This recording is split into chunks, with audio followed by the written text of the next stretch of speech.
Okay, let's complete our discussion on the relation between democracy and human rights by saying a little bit more about Cristiano's position. You know, Thomas Cristiano is famous for his theory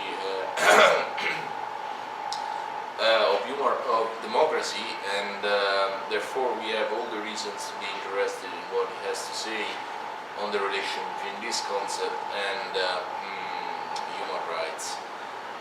As I announced and anticipated, basically he takes the opposite route of Cohen, but interestingly ending up in the same normative area, so to speak, because the conclusion that both Cohen and Cristiano have, you may say, suggests that there are cases, at least, in which non-democratic peoples should be respected and not be criticized for their violating human rights.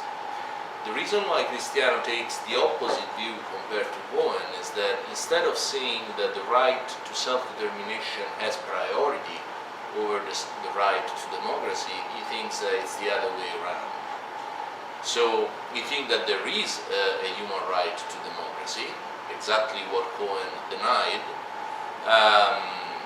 and part of what we have to see now is why, and the justification he has for thinking that there is a human right to democracy. But then he also wants to say that we should not infer from the existence of a human right to democracy the conclusion that non-democratic countries are ipso facto, precisely because they are not democratic, violators of human rights. And we'll see how this goes. The key concept, just to anticipate, it's not a thriller, the key concept is going to be that people can waive, so give up, renounce their individuals within a society can waive their right to democracy, and if they do so and decide to prefer non-democratic form of government, that's okay, even if there is originally a human right to democracy. Okay, so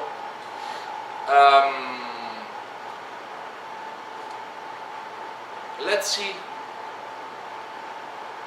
how Cristiano shows that there is a human right to democracy.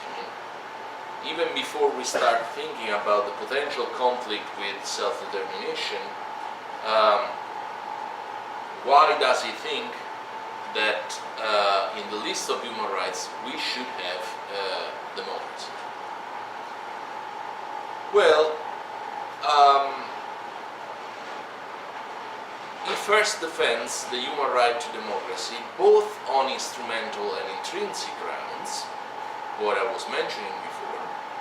He then moves on to the right to self-determination and offers an interpretation of this right as grounded in the protection of the same interest that we protect through the right to democracy, and thereby he establishes that there is no necessary conflict between self-determination and democracy. And the final step of the argument covers the case of the right to self-determination of non-democratic states. And as I said, the paradox, the potential conflict is solved through the introduction of a power to waive the right to democracy in the hands of individual citizens. As he puts it, it makes sense to think that there is a power to waive one's right to democracy, because this power can be grounded in the same interest in asserting control over one's political world that the claim right to democracy is grounded in. So the same normative grounds that,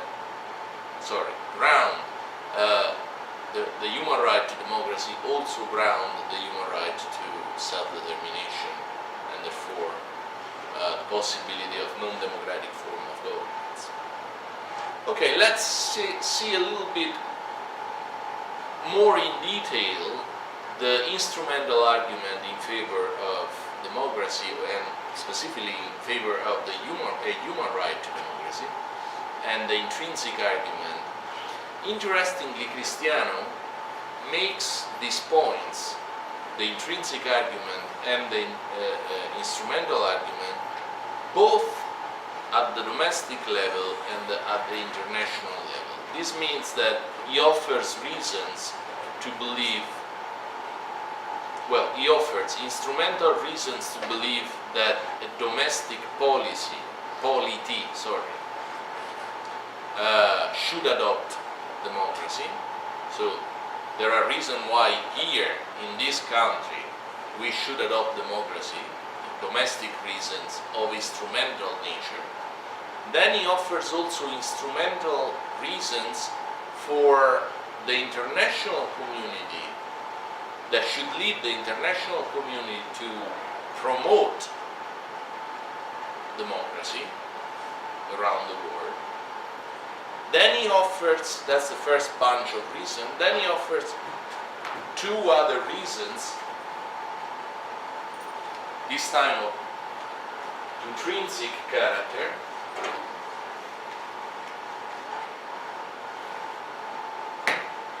So, human right to democracy,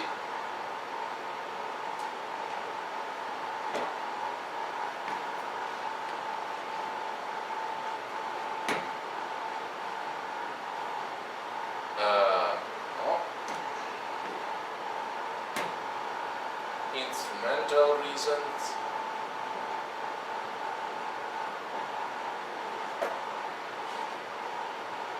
both at the domestic and international level.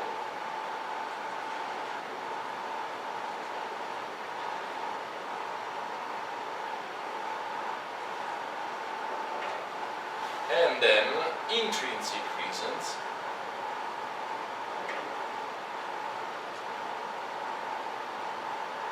again, both at the domestic and international level. Okay, let's see a little bit these four kinds of reasons. Okay, the instrumental argument. The domestic reasons, they proceed from the premise that democracy is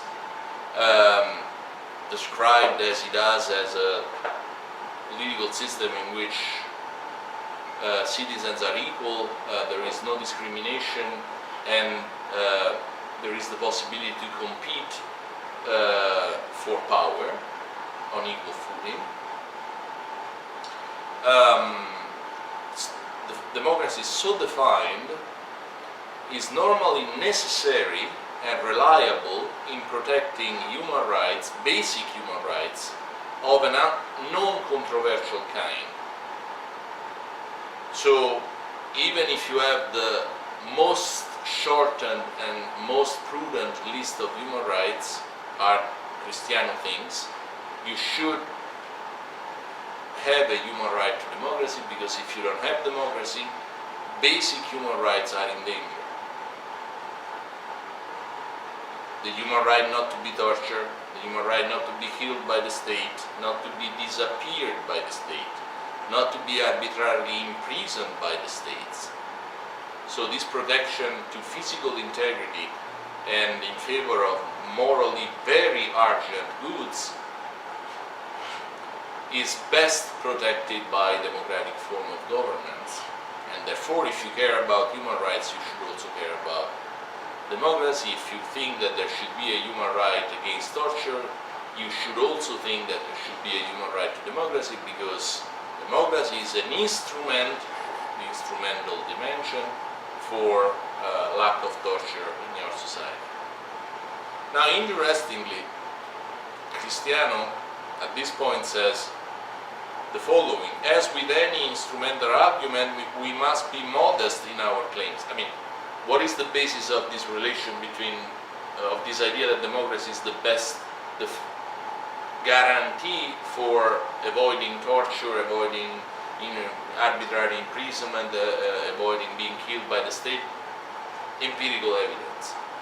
Okay, so you compare the amount of human rights violation in democracy and in non-democracy, and you see that these basic rights are less respected in non-democracies than in democracy. So it's always a comparative dimension. There is no country in the world that is free of human rights violations, but in comparison, these human rights are better protected by democracy. And there is Cristiano is true, there is a rather unanimous and thick empirical literature that shows that this is the case. But he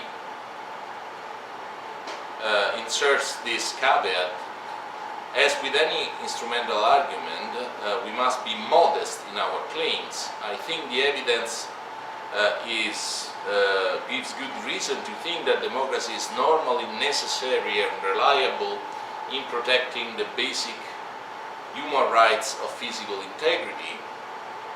It allows for outliers, and it is possible that the reasoning, but it allows for counterexamples, and it is possible that the reasoning will be defeated at some point in the future. But for the moment, we can claim with justification that democracy has these remarkable effects. So, two things I would like to say. Well, first he says, okay, as long as nobody challenges this empirical evidence with new studies, with new science, there are good reasons to believe that we should have a human right in democracy, because it's a presupposition for having the basic human rights protected. The other thing is, it's interesting whether, it's not clear whether Cristiano thinks that democracy is a necessary condition or a sufficient condition for having these human rights respected. Because I think he should say that it is a sufficient condition, not a necessary one. In other words, you know the difference between necessary and sufficient condition, right? Okay, so if he said, which he doesn't in fact, that democracy is a necessary condition for the protection of basic human rights, then he would have no longer any room for allowing non-democratic form of governance, because at that point it's not possible to have basic human rights protected and non-democratic form of governance. But if he said, which he also doesn't, but I think should have, that democracy is a sufficient condition for having basic human rights, that's okay, that's compatible with his idea. Precisely because it could be the case that once you have democracy, you have the guarantee that these basic human rights are not violated. But it doesn't mean that democracy is the only instrument that you have, that you may have, in order to have these basic rights guaranteed. Do you see the difference?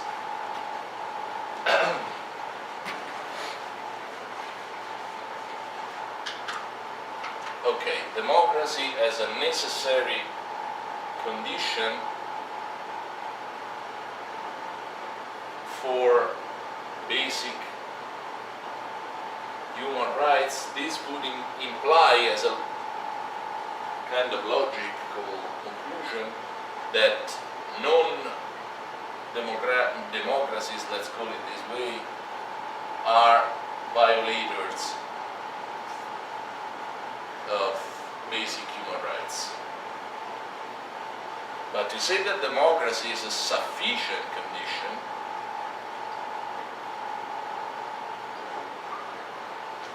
for basic human rights, it implies that, well, it doesn't say whether it's a necessary condition, which opens the door for the possibility that non-democracies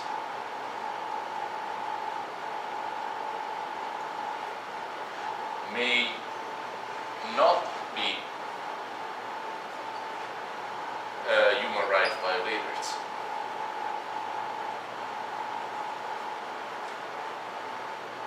clear? Good. Okay. At the international level, I mean, the reasons we have to think that the international community should promote the democracy in domestic context is established first on the grounds that if the international community is morally justified in attempting to protect the human rights, the physical integrity, and the others that we've seen, then it is morally justified in promoting, protecting, and respecting those institutions that are normally necessary. You see, sometimes it tends toward the idea that it's a necessary condition, but it says normally necessary and reliable for protecting those rights. So the idea is, if the international community has an obligation to promote human rights in the world, and we know that democracy is either a normally necessary, which is really like saying that it's not necessary, or better, if we know that democracy is a sufficient condition for having these basic human rights protected, of course, it follows that the international community has a duty to promote democracies around the world. The international community continues has a number of related reasons for promoting, protecting, and respecting democracy in contemporary political societies. First, the democratic peace argument establishes that democracies do not go to war with one another, and war is one of the chief causes of the violations. Okay, now Cristiano mentions one of my favorite subjects. I spent the last 5-10 years studying democratic peace, and to show that democratic peace is one thing, that the Kantian peace is a different thing, despite the fact that democratic peace thinks that it's nothing but an empirical confirmation of Kant's model. But that's just a personal note. The point that is relevant here is that Cristiano rightly argues war is one of the major causes of human rights violations, obviously. We know that democracies don't fight each other, or that the likelihood of a conflict between democracies is infinitely lower than the likelihood of other dyads, not necessarily autocracies against autocracies, but most often democracies against autocracies, so mixed dyads. It follows, could be questioned, but let's say that it follows that there is an extra reason for the international community to promote democracies. If democracies don't fight each other and war is a major violator of human rights, it follows that the international community has a right to promote, has a duty to promote democracies around the world. So the democratic peace argument. Second, democratic states tend to comply with international law to a significantly greater extent than do non-democratic states. And to the extent that peace and the development of international institutions are morally important aims, the international community has an important moral justification for promoting, protecting, respecting democratic states. So the extra reason is that apparently, Cristiano doesn't justify this claim very much, but apparently there might be other empirical evidence I'm not aware of. Democratic states tend to comply with international law to a significantly greater extent than do non-democratic states. So they respect international treaties more than non-democratic states, apparently. And of course, if that is the case, and peace and the well-functioning of international institutions such as the United Nations, the European Union, the Organization of American States, and so on and so forth, promote peace, to the extent in which democracies may work this international institution better than they did if the member states were non-democratic, there is an extra reason to believe that the international community should promote, protect, and respect democratic states for the sake of human rights.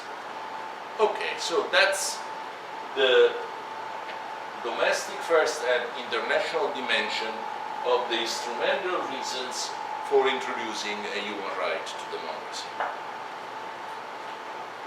What about the intrinsic, what I call the intrinsic argument that actually Cristiano calls the egalitarian argument, both at the domestic and international level?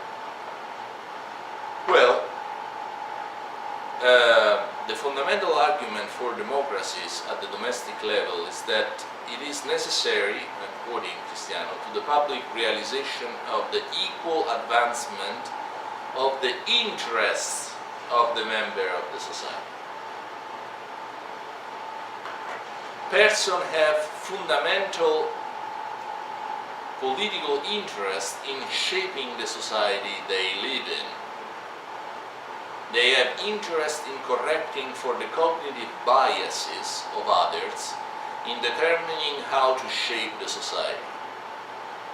They have interest in being at home in the world they live, and they have interest in being recognized and affirmed as equals. Against the background of conflict of interest, disagreement, cognitive bias, and fallibility on how to best organize our society, the only public way of realizing the equality of persons in a society is to give each an equal say in how to shape the society. The idea, in brief, is that each person can see, once she acknowledges the facts of disagreement and conflict and the interest involved, that the only way to realize the equal advancement of interest in a society in a way that every other person can agree on is to make collective decisions democratically. Hence, democracy is a public realization of equality. This is a complex argument. To begin with,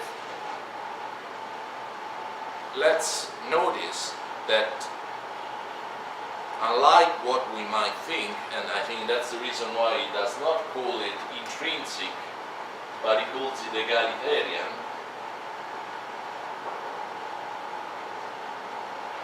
is that it's not a deontological argument in favor of democracy. No? It's not a deontological argument because it doesn't say if the government doesn't treat me as an equal, it does me injustice independently of the interest that I may have in being treated equal, as an equal citizen. That would be a deontological argument, right? I mean, I don't care whether through being treated as an equal you protect my interest better, worse. There could be an epistocracy that protects my interest much better than a democratic government. They know better what I need, and therefore it would be my interest to be ruled by this epistocracy as opposed to this oligarchy based on knowledge and intelligence, as opposed to a government that I choose. But still, I want to live in a democracy because this is the only way in which you respect me as an equal person. That would be the deontological, intrinsic argument in favor of democracy, right? But this is not the argument that Cristiano makes. The argument that Cristiano makes is that it's only through democracy that my interest can be effectively defended. Persons have fundamental political interest in shaping the society they live in. I mean, so For example, it makes this argument about correcting cognitive biases, right? So what does that mean? It means that this is a million point to a certain extent. Since knowledge is dispersed, there is no one who knows everything that there is to be known in a society for making good political decision. It's important that each citizen has an equal saying in shaping the political life, because it is a way of making better choice, more informed choices. So the correction of cognitive biases is really the avoidance on relying on the understanding of few persons only, because knowledge is really dispersed. It's a million/Hackian point, is dispersed, and therefore we need to hear more from different sectors of the society. So again, think about Italy. I mean, sorry if I keep complicating. And the elections were only three days ago, and they are a wonderful example. If you were to ask the 80% of the academics in Italy, I mean, if you were to look at the way in which the academics have voted in Italy, you would find results that are completely different from the ones that we had. That's a typical, right? Because usually academics are leftist most of the time, they are liberal people. So the kind of consensus in favor of the left that lost dramatically these elections would be much higher than what it had in public opinion and at the actual elections. So I think Cristiano would say here, the lessons to be learned there is that sometimes people tell you things that even if you are more knowledgeable, that you are on average more intelligent than normal people, you don't understand. So it's really this importance of having not experts making decisions, but a kind of combination of wills that not necessarily have a lot of competence.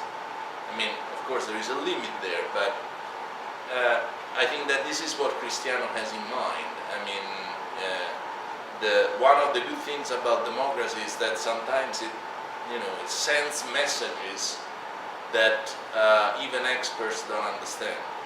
Because it's not about, sometimes elections are about expressions of interest, frustration, desperation, what have you, that has nothing to do with understanding reality. It has really to do with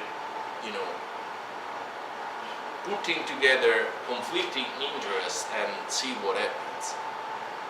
So that's one way of understanding this idea that Cristiano has of correction of cognitive biases in democracies, and also this idea that since there are conflicts of interest in the society, in any society, the most efficient way of solving this conflict of interest, at least of making decisions about them, is to have elections in which basically the interests are represented, as opposed to have an elite of people that decides what is in my interest, what is in your interest, even the most well-meaning elite trying to make the interest of try to take into account the interest of everybody. So it's an intrinsic argument up to a point. I mean, it's an egalitarian argument that basically says there are reasons to introduce a human right to democracy in the sense that my interest as a citizen is best served by a democratic form of government.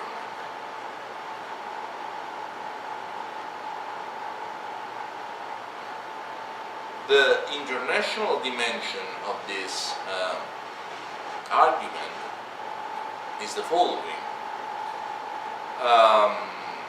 Well, to the extent that international law is impinging on person's lives either directly or through requirements to make domestic law conform to international law, and to the extent that the increasingly important global processes need to be regulated by international law, persons have interests in having a say in the making of international law.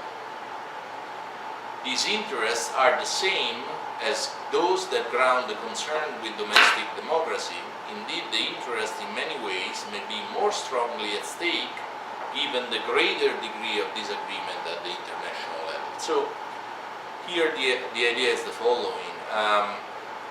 As we know, there are certain things that we cannot decide within a state: pollution, climate change, but also the rules that underpin trade, communication.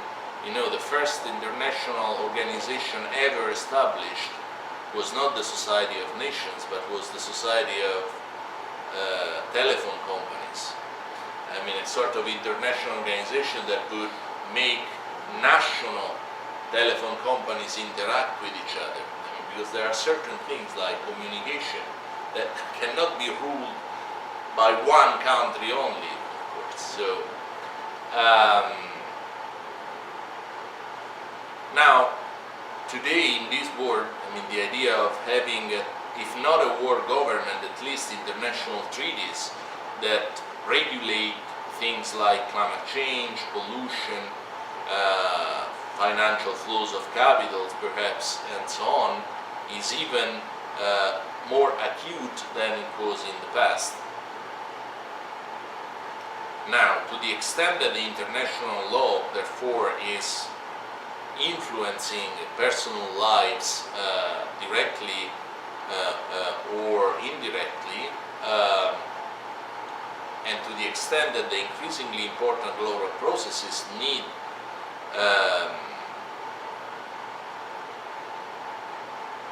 to be regulated and people having a say in the making of international law, it follows that the international community has an intrinsic reason to promote democracy, because it is only by promoting democracies that you indirectly promote a well-functioning international treaty, which in turn is the only way we have, short of world government, to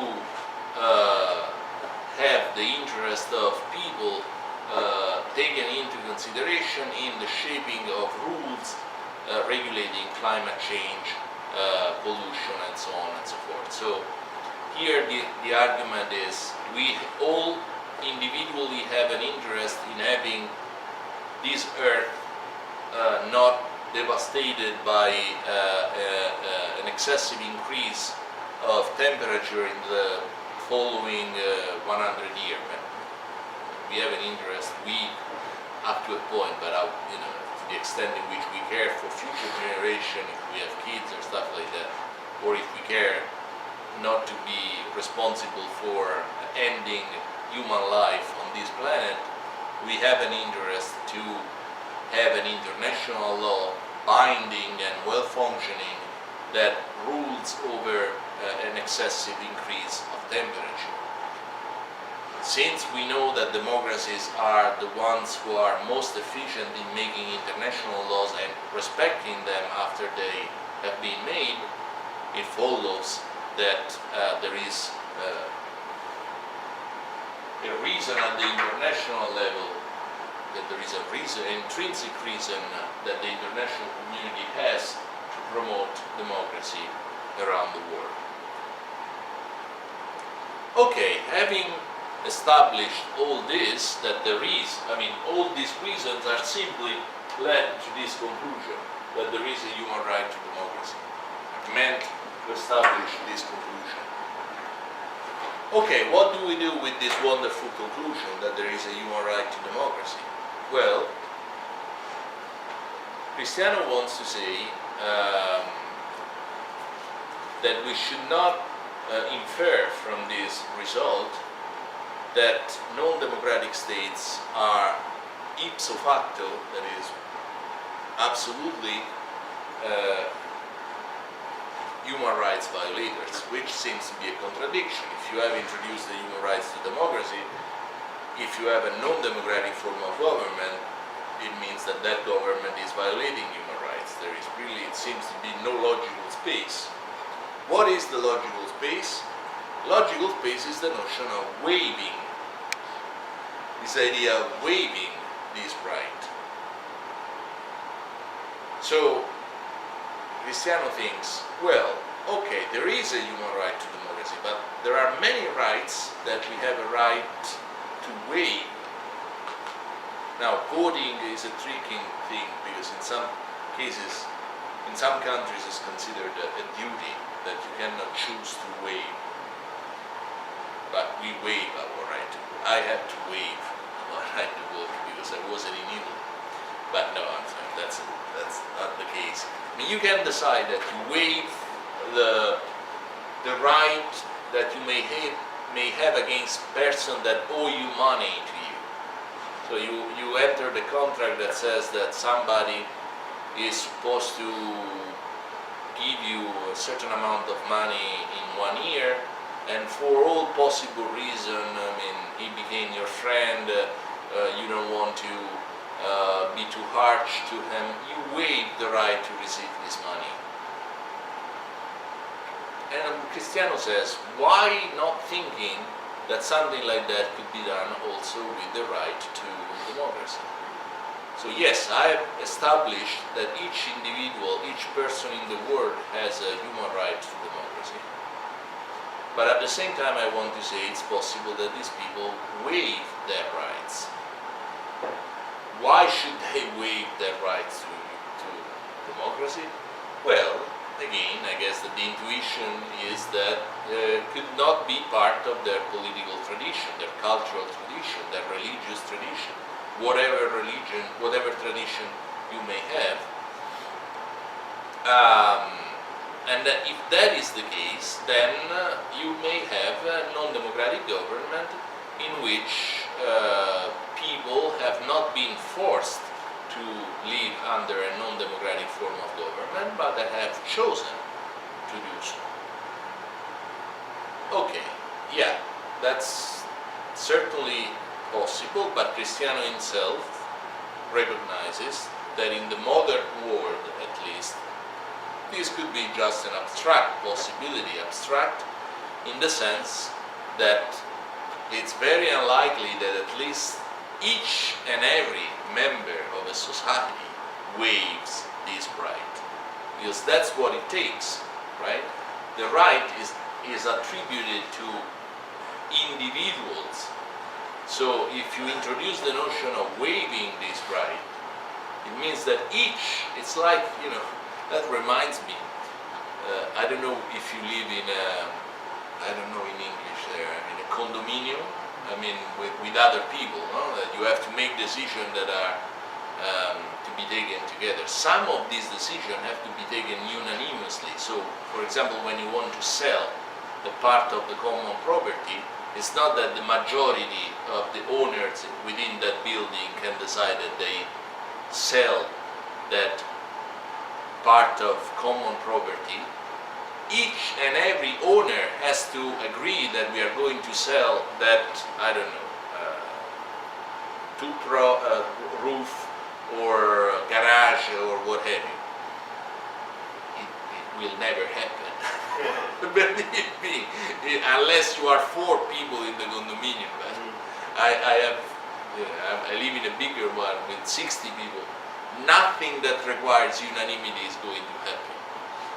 So imagine, in a society in which each individual has to decide to do something that allegedly, even according to the arguments that Cristiano has given us, it's pretty much against his or her interest. So,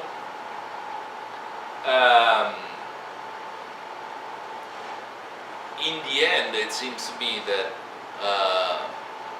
this smart way of reconciling the human right to the existence, according to Cristiano, of a human right to democracy with the possibility of having non-democratic forms of government that are non-violators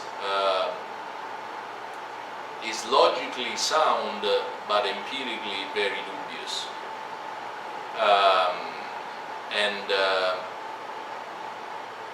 Cristiano himself recognizes that that is the case, therefore I don't know whether this is a line, if you really want to say that the international community should not start criticizing openly or even sanctioning openly countries simply because they are not democratic. I don't know whether this is the way you want to go, because if you start from the existence of a human right to democracy, then it's at least practically impossible to come up with the conclusion that you should refrain from making public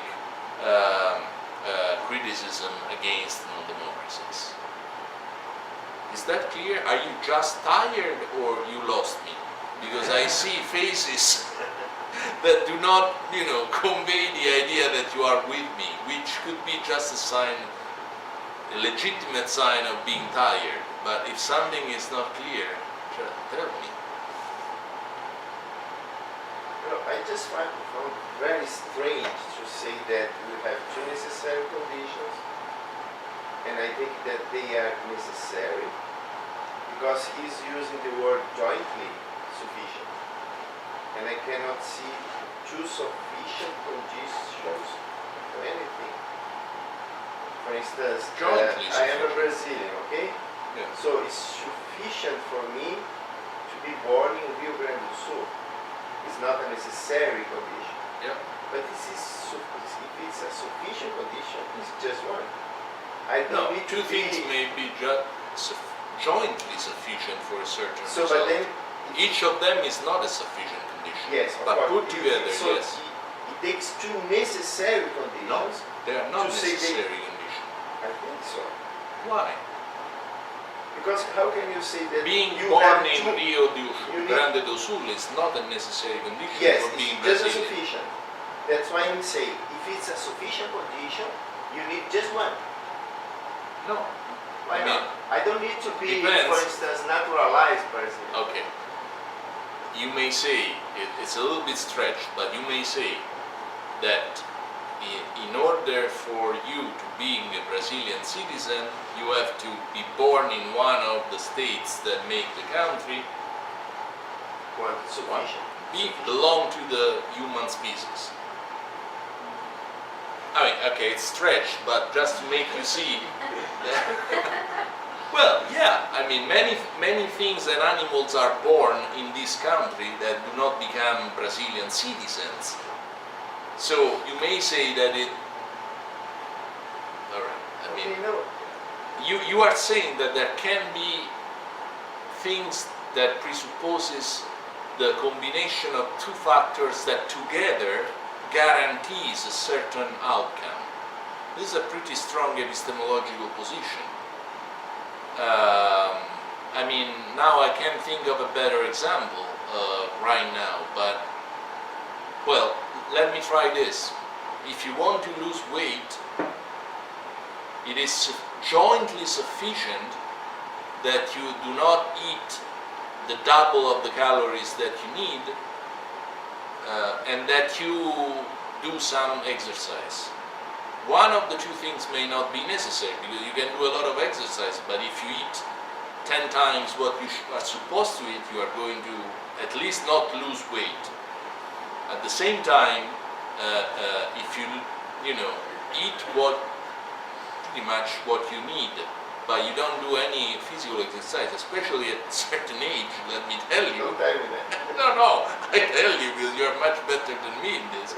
So I feel very much allowed to tell you, you're not going to lose weight. So again, I'm not sure it's the best example you can come up with, but the idea that in the world there are no things that are produced by the combination of two factors, each of which has to be there in order to reach the result, strikes me as a rather unplausible epistemological thesis.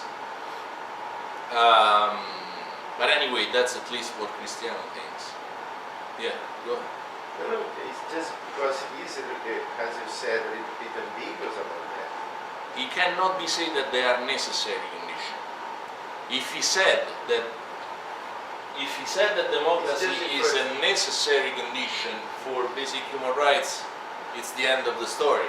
Yeah. I mean, there can be even logically a non-democratic government that respects basic human rights. So in fact he says normally necessary, which is, I mean, I put it in terms of very significant for often associated with, in most of the cases associated with, but normally necessary for a philosopher is daring. Well, that's why just